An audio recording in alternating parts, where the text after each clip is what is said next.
Ошентип, урматтуу көрүүчүлөр, биз улакта кызматта жүрсөк, ушу Жапалак айыл өкмөтүнөн 2 ат сатууга чыгат экен бүгүн. Ажакабыздан бул ажакабыз өзү биз тааныгандан саяпкер, коросунан жакшы жылкылар чыгат. Ассаламу алейкум ажака. Алейкум ассалам ва рахматуллахи. Машалла. Аттын жашы канча, бою канча? Аттын жашы жазга 2 асы. Машалла. Бою 170ге чыгат. Пародасы пародасы. Бишкектен келген.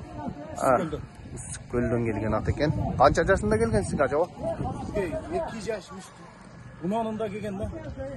Машалла. Азыр урматтуу көрүүчүлөр, азыр сиздерге аттын маалыматын алдык. Азыр видеонун аягында улагын көргөзүп, улакка салып көрүп, улагы кандай ажаба? Улагын азыр сен өзүң тартасың. Сиз тартсаңыз көрүшүп өздөрү көрүп алышат. Машалла, мына улагын тартып көрүп, видеонун аягында жүктөйбүз, өзүңүздөр баа бересиздер.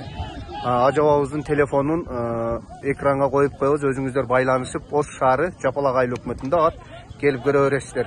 Мына ошентип жанагы сатууга чыккан кара ат, мына ортодо турган кызыл формачан Бекмырза палвандын жанында турган кызыл формачан ажакабыз минип турган ат топтун кайнаган жеринде турат. Мына ошентип топтун кайнаган жеринде. Мына ушул ат сатылат. Улагын ушу өзүңүздөр көрүп баа берип, телефон номерге кайрыласыздар ушу ат. Тук!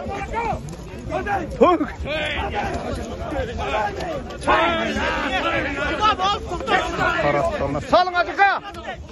Ажака салың! Ушул ат сатылат. Марат палвандын жанындагы. Ажака! Ажака!